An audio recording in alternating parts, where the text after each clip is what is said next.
Archbishop Oresapit, the head of the Anglican Church in Kenya, and Brother Reverend Moses, family of our friend Kivuti, waheshimiwa led by the cabinet secretary wetu Bwana Muturi, the former deputy president of the republic, and Mandam and Dorcas, and all the leaders allow me to say protocols duly observed. Amjambo. God is good, and all the time. I came here just to be with my brother Kivuti. We have walked along political journey with him. We were members of parliament, we were both senators, and now we are at home.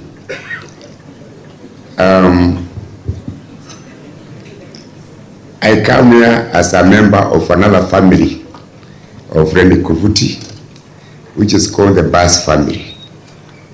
Kama ni mtu wa Bas na uko hapa, tafadhali simameni. We are the family.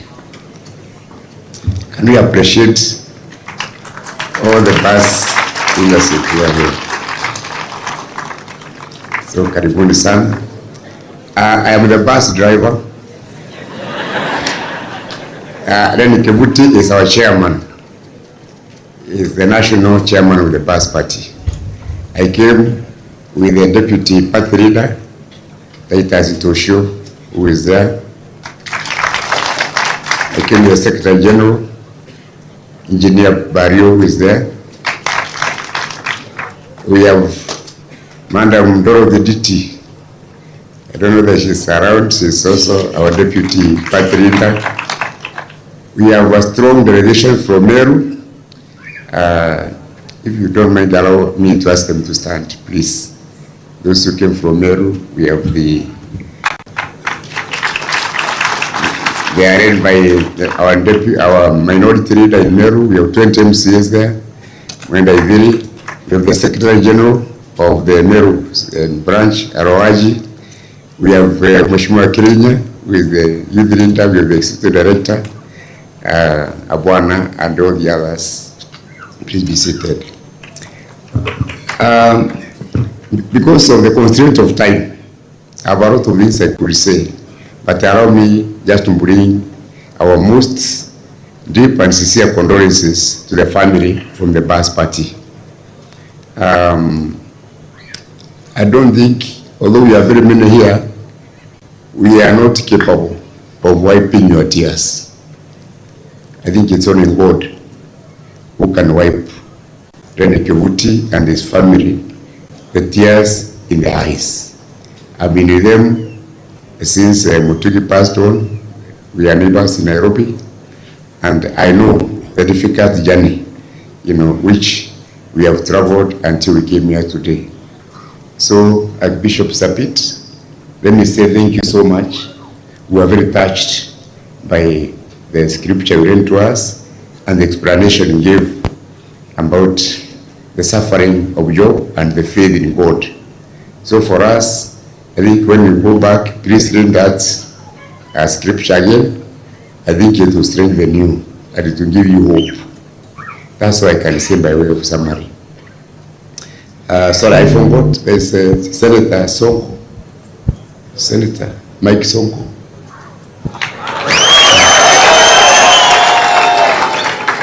Yeah, you can see Sonko is popular even in Embu.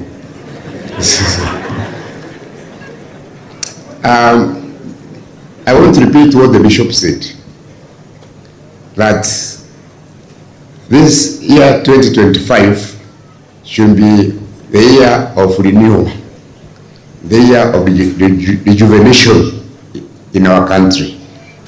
both in our personal lives and in our national life. And for sure, 2024 has been a very bad, a terrible year for us. So, ile maovu yote tumeona mwaka jana, let us pray God that they stop so that we can continue. For us, I think we talked in the church the other day, and I thank the Anglican Church of Kenya. You have always stood for freedom and the dignity of Kenyan people. During those days, I remember the late Archbishop Reverend Henry Uhuru in those days, and our own Archbishop Gachagua from Kiraitu, who I think started the Embu Diocese. And they stood firm. With them when Robert Ruto was killed in 1990. And I remember Bishop Gachagua asking, because the government was saying there are some stones, it will leave no stone unturned. And then Bishop Gachagua asked, Kwani, are there some stones which are too heavy that the government was unable to turn to find out who killed Robert Ruto? I think those questions can be asked. Are there stones which are so heavy that government has been unable to turn so that we can know who is abducting our young children? And the stones become so heavy, Bwana Muturi, that we cannot be able to know where these children are, whether they are dead or alive. I think these are questions we should not be afraid of asking, and we thank the church because it has really carried the torch, the moral torch of our society high. For our local politics here, sitaki kuongea sana, unajua tunashinda zetu. But I want the year 2025 to be the year when we flattened Mount Kenya, so that there is no Mount Kenya West and Mount Kenya East. We want to flatten the mountain so that those who are making decisions in Nairobi are not blinded by the height of the mountain, so that they can see us who are on this side of the mountain. We are the ones who have caused a lot of trouble. Deeply Gachagua, maybe you know about that. We are the ones who invented Mount Kenya East. Because tuliona maendeleo inatengenezwa upande mwingine na ifiki kwetu. Especially Mau roads. We know some generals in Embu. But how come Mau roads never reached Embu, Kanivi or Meru? Ndio tulisema sasa sisi tutaitwa Mount Kenya, tuitwa Mount Kenya East. But now we have forgiven those who did those things to us. We want to be together. But then the mountain be removed, so that maendeleo kikuja inafika hata upande wetu. When appointments are being made, we also don't want to be reading newspapers, majina ya watu wengine, and we don't see anybody from Embu, nobody from Meru, nobody from Kanivi, etc. My brother here is very qualified. Kivuti, he has been senator, he has been MP, and now he is about to finish PhD. Kweli hawezi kupata hata kazi kidogo tu ya kufagia huko kwa serikali. So, let I not be angry. Bishop, continue praying so that those who don't have eyes can see. Those who don't remember us can remember us. And so that 2025 becomes a year of promise, becomes a year of revelation, becomes our year of the innovation for this country and for democracy in Kenya. God bless you, family and the bishop. Even as you go home, you also need our blessings. Thank you so much, and God bless you. Asante Mheshimiwa Kiraitu Murungi. Bwana Yesu asifiwe. Tunaendelea sawasawa. Tuko na ndugu wa karibu sana wa seneta na pia yezo cabinet secretary wa serikali yetu. Ni ndugu wa karibu na kwake hapa kwa nyumbani. So we are inviting you right now, Justin. Tunajua hapa huko ni kiongozi wetu, ako nyumbani, ni ndugu wa karibu. I let messages.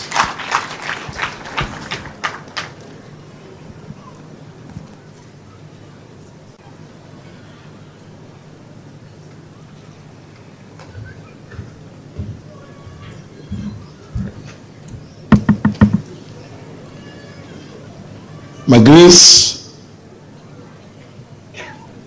Archbishop Jackson Olesapit, Dean Bishop Mashamba, and Bishop, is it here, Kamau? Kimani. We haven't met, so pardon me. And the entire clergy. My brother, Lenny Kivuti, and your dear wife, Daktari Hilda Kanini Kivuti, your family, the entire Ngungi family, the entire Nicodemus family, my good brother, the second Deputy President of the Republic of Kenya, Excellency Gachagua, and your dear wife, Pastor Dorcas. Members of Parliament here present from both houses.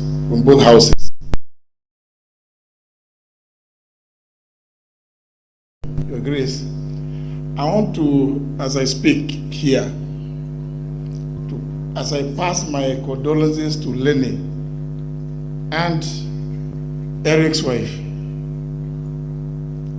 I want us to also be people who are cheerful, because I think, just like Honorable Kiraitu has just acknowledged, I also wish to acknowledge that scripture about Job. It gives us a lot of hope.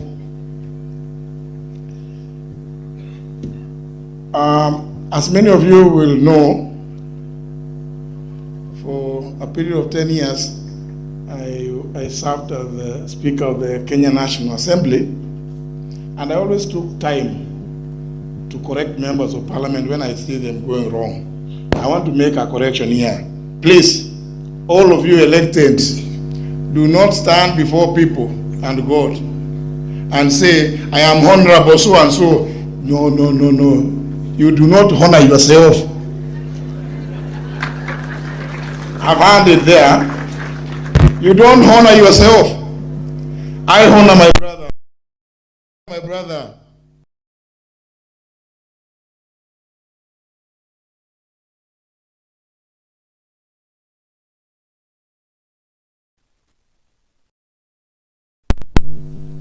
You are honored by others, Norman. But I've heard people say, I'm honorable so and so. I don't know, I'm honorable. No, no, no, no, please. I always told members of Parliament, don't do that. Say your name is Justin Muturi. So the other person might ask you, oh, are you the member of Parliament for this or this? You say, yes, I am. Oh, mheshimiwa, wewe ndio huyo ndiye anakuheshimu. Si wewe unaanza kusema mimi ndio ati simu napiga. Unaongea na mheshimiwa. How? I thought it was good for me to first of all lighten up this moment. Because we've had a very good sermon.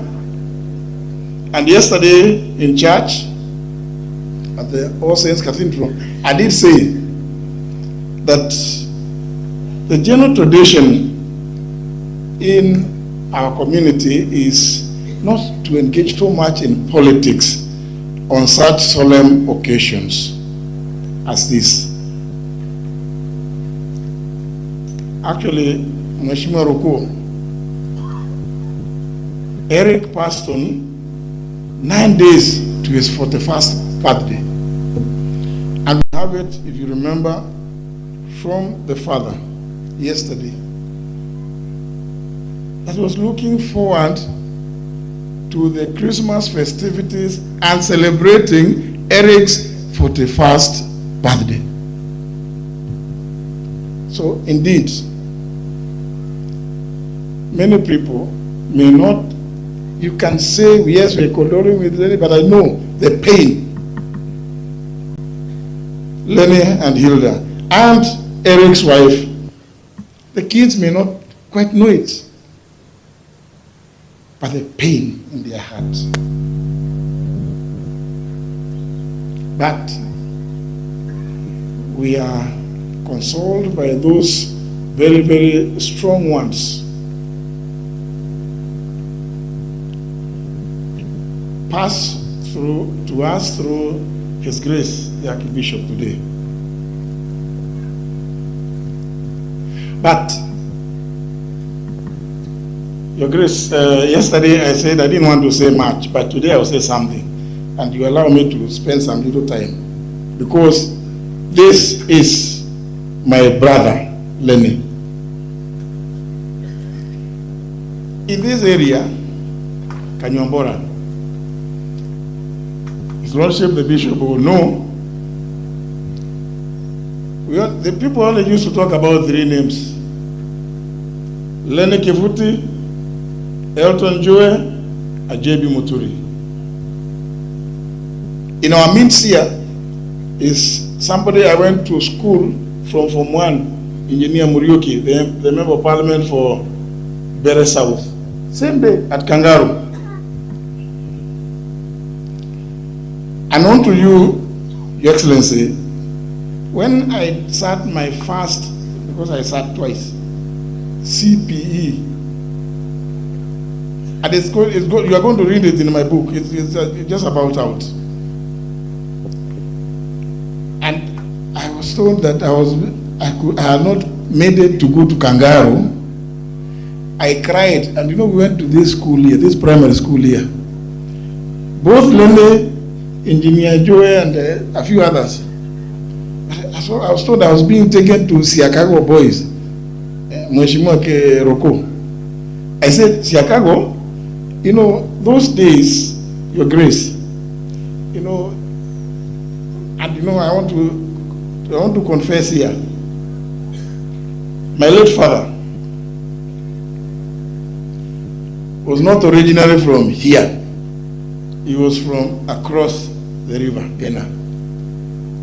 I'm not too sure how he came this way.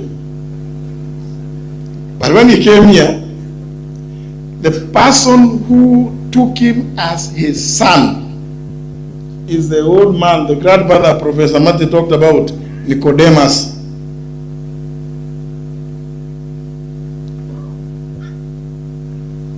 Mr. Nicodemus, who used to live where Lenny's home is across here. Those of you who understand something called Woshokora, I'm sure Pastor Dorcas understands that.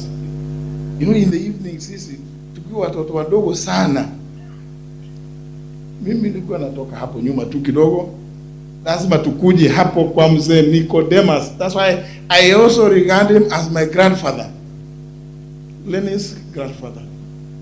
And something beyond, which Lenny spoke on these grounds during the burial of my mother on 2nd of June, 2018. He's the only one who can say it because he knows it. My father, Adiriwe Nikodem. If many of you, I'm sure this may be a bit difficult. Maybe Norman Nyarak will translate for many of you may not understand. Wotira, Wotirwa. Yeah? Nake, my father, Agetira, the gentleman who is, I think, the second born, Kwa Akina Lenny, another uncle of mine. I get it from my father.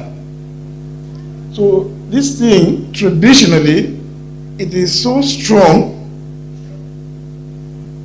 I was discussing with Sheila yesterday at the All Saints. that, you know, when we grew up, he used to go to say, I used to go watch Osho Virginia, I used to go watch Osho Penina, because that's the way these families were. I've taken this time and the liberty to say what I'm saying, because Lenny became our torch bearer.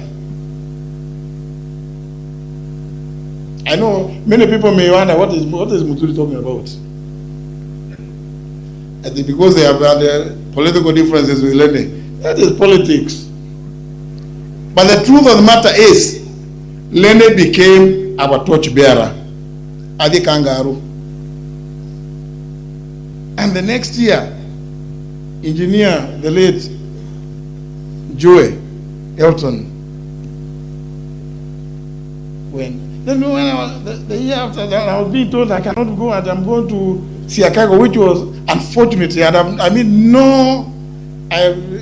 it's not in bad taste if you are a Catholic. But there was no way I was going to go. I knew Chicago Boys, it was a good secondary school, but you know it was run by the Catholic Church.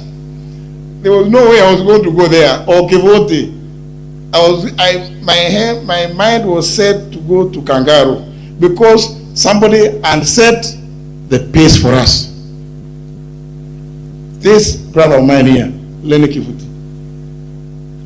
And therefore, I pleaded with my father. I told him, no, please. Umepita unaweza kwenda Chicago, unaweza kwenda Kifuti. No, I'm sorry. I said, I am going to repeat because I must go to Kangaroo. I wanted to go to say this, Grace, because I am so deeply rooted in the Anglican Church that it runs deep in my veins. And the same I know with this brother of mine here. And by grace of God, the year that followed, and I was very sure, I was very, very sure I was going to go. And indeed I went. Another coincidence happened, Your Grace. Lenny alipomaliza form 4 akaenda Kianyaga. That is, now he now has another schoolmate here in the name of His Excellency, the former Deputy President. Coincidences, yeah?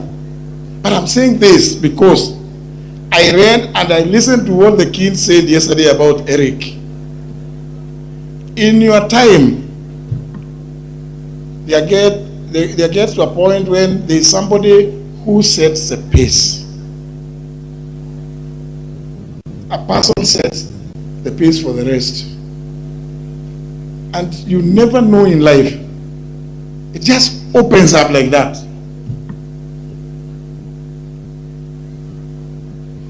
I want to say this, my brother, Lenny. No matter what we say, I know that I understand the pain. Eric's wife, I understand the pain. Hilda. And you know, I don't want to, you know, if I start giving stories, it will be too much, because then I'll go back to 1983 when I attended the wedding of Hilda and Lenny. At that time, I was a young magistrate in Kiraitu. You could have seen me trying to buy what I consider to be a very good suit with some material bought from smuggled goods from Uganda. Let me say, I am not here to defend anything that has been said is wrong or has happened. In fact, I want to associate myself with the sentiments expressed that there can never be a situation where government says it does not know what is happening.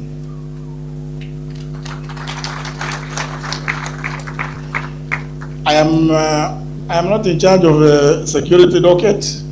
I'm only in charge of public service and human capital development. When I Kiraitu, you know that.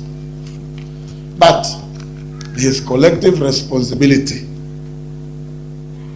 We must all own up to our own deficiencies where they have been pointed out or where they occur. And therefore, I fully agree with the sentiments expressed. We cannot be here saying the great things that a young soul like Eric, what he has done, and then on the next day we are taking them and we don't know, and they are being taken all over and we don't know where they are, who is taking them. We cannot say we don't know.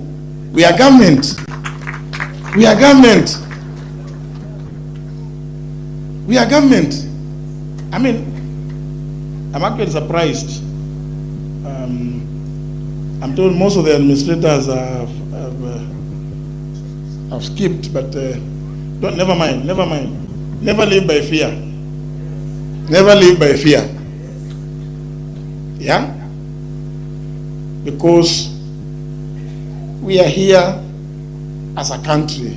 We are here today to celebrate the life of this very brilliant young man. In fact, Lenny, I was thinking, you know, the contemplator. Eric, the contemplator. He contemplated anything. He conjured up all manner of things. IT. He was a leader. Indeed, we must celebrate Eric. And like you, he set the pace. You trailblazed, just like you did from this village.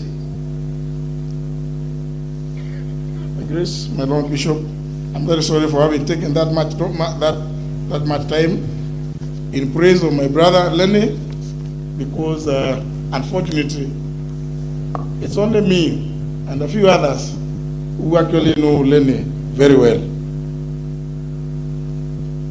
Some people at some point thought, oh, hawa watu wanasikizana kweli. Sisi na Lenny, unknown to many of you, we are great buddies.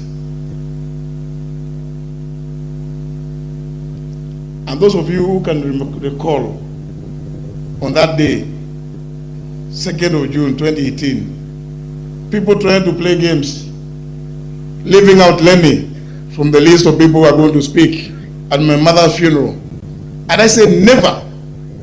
It will not happen. I said, no. This is my brother. He knows a lot about me. He can talk about my mother and talk about me like mtoto akiwa, you know. How can you leave him out? So I'm sorry that I've taken that much long. I know watu wameketi kwa muda mrefu. Poleni.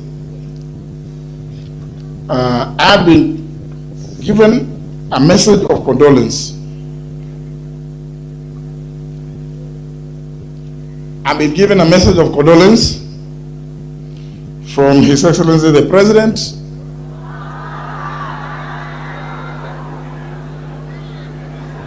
yeah? I have given my message of condolence to Honorable Lenny Kevuti. I have given my message of condolence to Honorable Lenny Kevuti. Yangu. Ni kweli? Nimetoa yangu, si ni kweli? Sasa mimi pale nimefika mwisho ni kusema nimepokea ujumbe. Ya? Niwapatie, mnasema hivyo? Ha? Nisome, nisisome?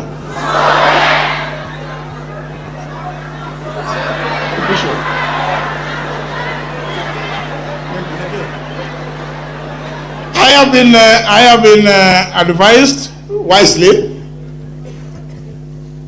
you know, as a former speaker.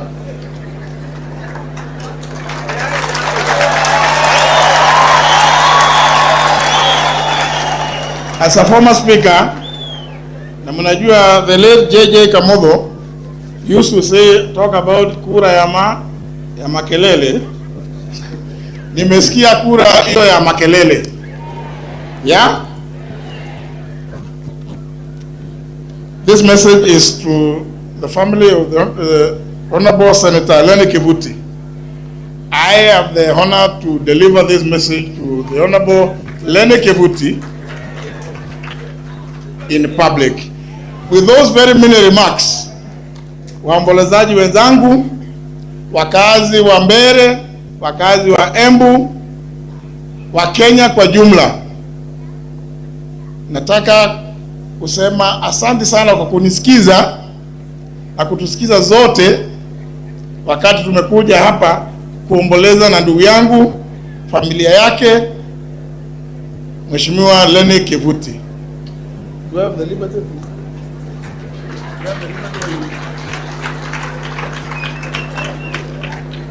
So, I want to say asanteni sana, na nataka kuwatambua wote ambao mmekuja, marafiki zangu ambao Bazuka, Senator Kenywa, Mteja, Mheshimiwa Jane Kihara, we call each other Mteja.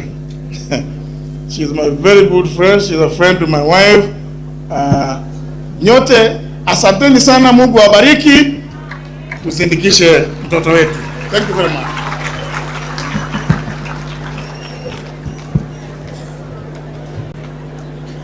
Basi hebu tusimame kwanza, tusimame tuimbe ile wimbo tunaimba, wewe kemwathani rugendo ini, first two stanzas. Wewe kemwathani rugendo ni two stanzas, ili tukaribishe nipa wa Kivuti, kiongozi ambaye ni rafiki wa wengi, pamoja na pastor walete pia salamu. Wewe kemwathani rugendo ini, wewe kemwathani rugendo ini, na mumenye wegotare nganja, ona wona thina tiga gwaya, wegwoko-ini gwake ndukahotu, na wendo athikiririe ndeto cia andu, riria wina hinya umenya wega, niwitikiritie menyithia andu, Yesu ni mukuri wake. Basi asante, tutauliza Pastor Excellency Punja kwanza. Tukae tafadhali ketini, Pastor Dorocas.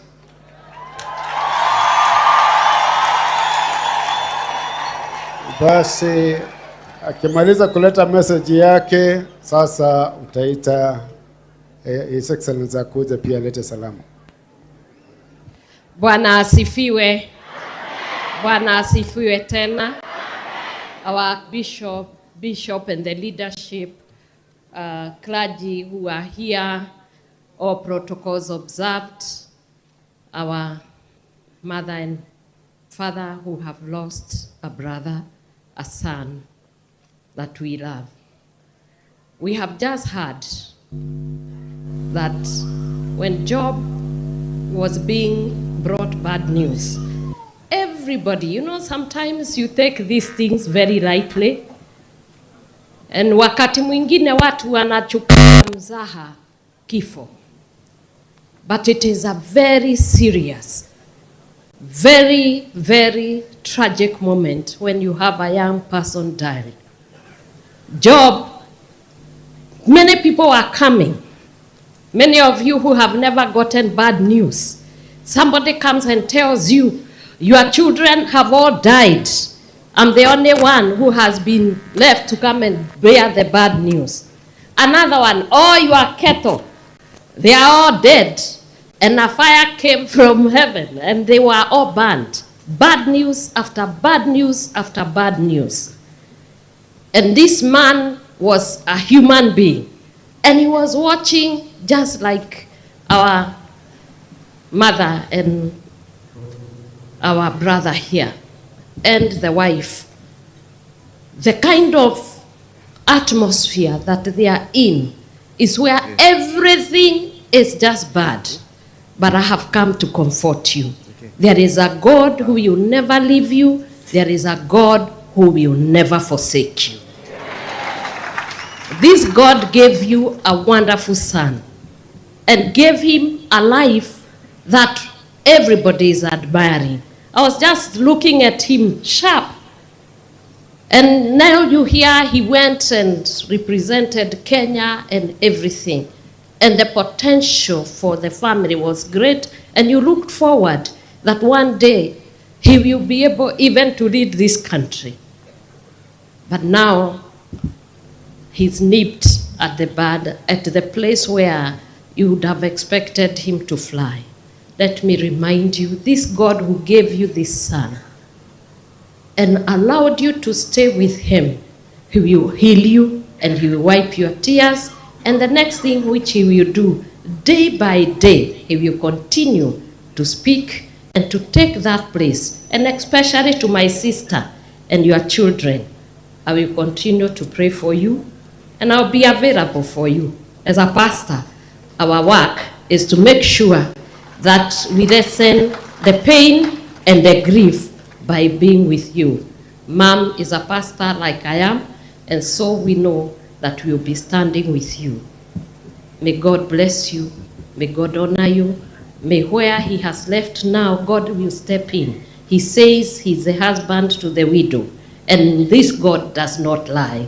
God bless you, and thank you very much. And now I welcome the People's Deputy President, Gachagua. Thank you very much. You are welcome.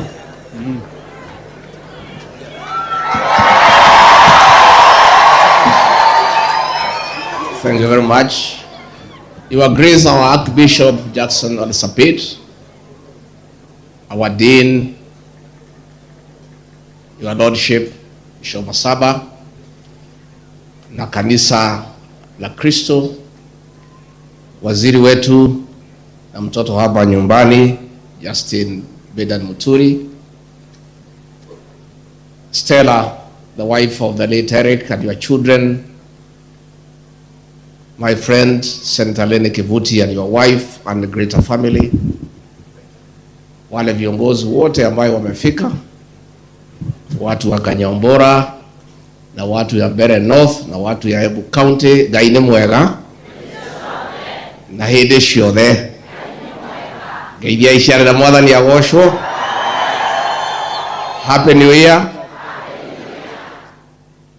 Senator Kivuti, my friend, and your wife and family have also come with my wife, not as a leader, not as a politician, but a friend.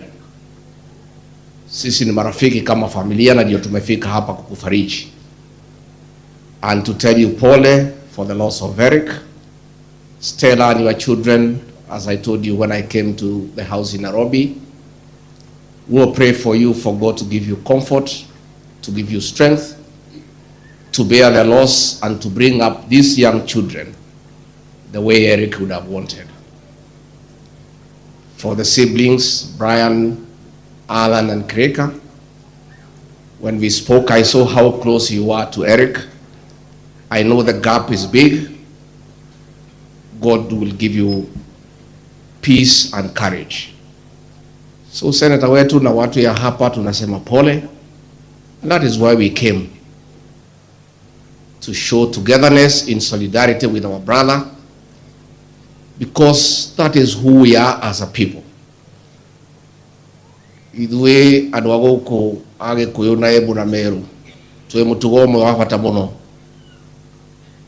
Muci uria wina maithori ithuothe tugokana Gachigu kugiria andu aria meku maithori. It's a very strong tradition, and I want to encourage my people. Wale walikuja kwa hii ngoma na maombi, asanteni. Wale walilete msumari, asanteni. Wale walilete kuni, asanteni. That is our way. That when one of us is in tears, zote tunakuja kwa hiyo boma, tunakuja kuwapunguza machozi. And that is why we say we are happy as a people. Mzee Kiraitu, don't worry about Mount Kenya East and West. Ile shida ilifanya mimi nakosana na William Ruto ni kujaribu kugawanya Mount Kenya into 2. Na nikamwambia haiwezekani. Kwa sababu tukikubali kugawanywa tumeisha. Our strength is our unity. And because of what they did, the mountain is more divided, is more united than it was. Na hakuna mtu tagawanya hii mlima. Hao Wagikuyu, Waembu, Wameru, sisi ni kitu kimoja. Tuendelee kukaa namna hiyo. Na hii Januari nitaongea mwisho ya mwezi huu. Niongee nisiongee? Niongee nisiongee? Nimesikiza wazee, nimesikiza watu ya kanisa, watu ya biashara, professionals, naendelea kusikiza ground. Tutatoa mwelekeo ya watu ya mlima vile tutaishi kwa hii Kenya. Ndio siku ingine tusijikute kwa ile shimo tumewekwa. Si ndio? Unajua speaker wa Embu umesema ati niwasamehe wale walinifukuza. Mimi sina shida na hawa, mimi hawako nikosea. Wale walikosewa ni wenye kunichagua na ni watu hawa. Kwa hivyo wewe ukitaka amani uombe msamaha kwa nani? Sio mimi sina shida. Mimi si mtu ya kuchaguliwa. Sasa ukiniondoa na nichaguliwa, si umekosea wale walinichagua? So nyinyi mko na shida, mkuje muongee na hii watu. Na unajua hii wabunge wetu hii wabunge wetu walidanganywa ati shida ya Kenya ni Gachagua. Ati akitolewa barabara zitajengwa. Simejengwa sasa? Ati akitolewa kutakuwa na maji, iko maji? Ati ikitolewa iko madawa kwa hospitali, iko madawa? Sasa nyinyi wabunge, how foolish can you be?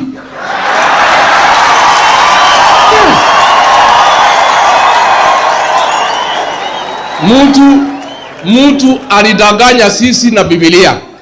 Na mnajua alitudanganya. Anaita nyinyi tena anadanganya nyinyi. Mnapiga ndugu yenu. Sasa mko na shida na hawa, mtaonana na hii watu. Sisi tuseme Archbishop Sapit, I want to thank you my brother and the church. The church is the conscience of the nation. A time like this one, when everybody has been silenced, is only the church that can speak for us. Kwa hivyo tunakuomba Archbishop na kanisa la ACK, continue speaking for the people of Kenya. Vile mulitoa taarifa hii mambo ya chief, is it working? Mambo ya chajo ya ng'ombe, mko na haja naye? Sisi tunataka madawa ya binadamu hapana ya wanyama. Si ndio?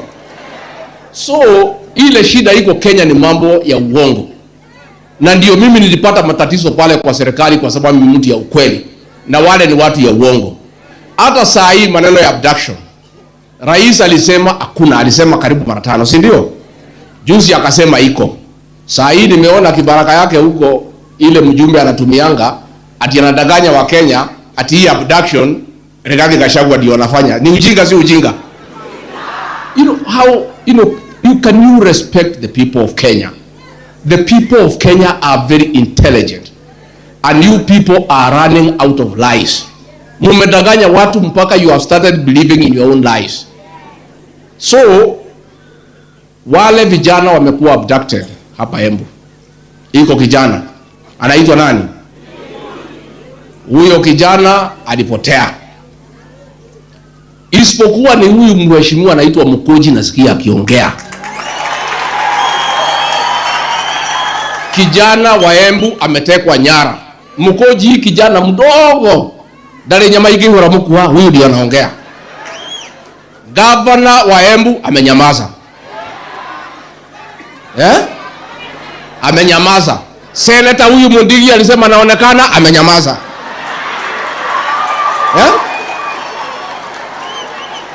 Huyu mbunge wenu Roko amenyamaza.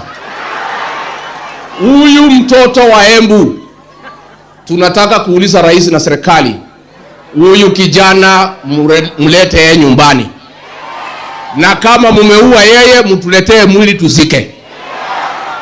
But it cannot be kijana ametekwa nyara, governor alichaguliwa na watu amenyamaza, MP wamenyamaza, wamewachia tu huyu mjumbe moja, huyu mkoji peke yake ndio anaongea.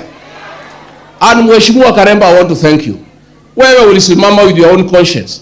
Ulitishwa, ukapewa pesa, ukakataa, ukasema huwezi piga ndugu yako. Wengine hawa walikuwa wanapewa shilingi 1500 peke yake. Sasa waliambiwa watapewa 2 billion ya development. Imekuja hapa Bere North? Iko ama hakuna?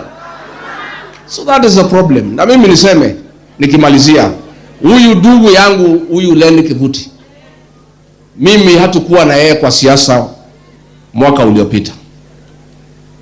Na mimi munisamehe kwa sababu nilimpiga kiasi nikisaidia yule mrembo. Munisamehe kwa hiyo makosa. Mumenisamehe? Huyu ni mzee wa maana, ni mzee yako na hekima. Na mzee Kiraitu hakuna haja huyu apewe kazi ya kufagia. Huyu acha wananchi wapewe kazi. Mnataka apewe kazi ya kufagia ama mnataka kumpatie kazi? Hii ya kufagia utapatiwa asubuhi, unafutwa saa 8. Kwa hivyo mimi nasema going forward katika siasa yetu ile tunapanga mwaka huu, mimi na huyu Senator Kivuti tutatembea pamoja safari moja. Work together. Kwa hivyo mimi sitaki nipitishe hapo. Andu abere ni twaiguithania. Tunyite muthurio guoko. Ni mauga turute wira nake. Tuthie thabari imwe. Na ni tukumwira kuria tuguthie. Ngeigana murauga twamwira kuria tuguthie ni mugutima thutha. Hiyo ni sauti ya Embu. Na nguvu ya Kenya iko na hawa wananchi hawa. Nyinyi wabunge muongee huko, mkule pesa, mtarudi hapa. Na maneno itakuwa kali. Unajua ile kitu tumepata hasara kubwa sana. Ile hasara tumepata kubwa sana Archbishop is the quality of leaders ambaye tulipeleka Senate and National Assembly. Huyu mzee anaitwa Raila ODINGA. He has never been president, but he is in every government because of the quality of leaders anapeleka parliament and Senate. Sisi tunaenda tunaokota anything. Tukipewa pesa kidogo, sionekanangi, mnapea yeye Senate. Sasa mkifika pale, mnapata quality ya leaders iko chini, si ndio? Sasa mwaka ujao wa 2027 tutaweka darubini. Tunakagua wewe kabisa. Babako ni nani? Mamako ni nani? Anaendaga kanisa ama aendi? Ameshaiba kalamu ya mtu akiwa standard 4 ama bado? Wewe unaweza uza jamii ama uwezi uza jamii? Kwa sababu ile shida tumepata ni viongozi kuuza sisi kama jamii. Wakatusaliti, wakakula pesa, wakauza jamii. Ndio tumepata ile shida tuko nayo kama watu ya mlima. Kwa hivyo going forward, mzee Kiraitu, we want caliber of leaders who shall be elected in this region to be tested, proven patriots who cannot sell the community for their own stomachs. Kwa sababu hapo ndio tumepata shida. Na hiyo tutapangana na wananchi hawa wanajua nyinyi. Nitoiguithania andu aitu. Nimukugeithania. Nimurenda ndio kagucera ringi. Ndirioka ringi. Ngai tu amurathime. Amwike wega. Amwaramirie mihaka. Murore magukumia. Amugitire kuma kwi ndwari. Ninde mwendete muno andu a mbere. Ngai tu amurathime na mwiko.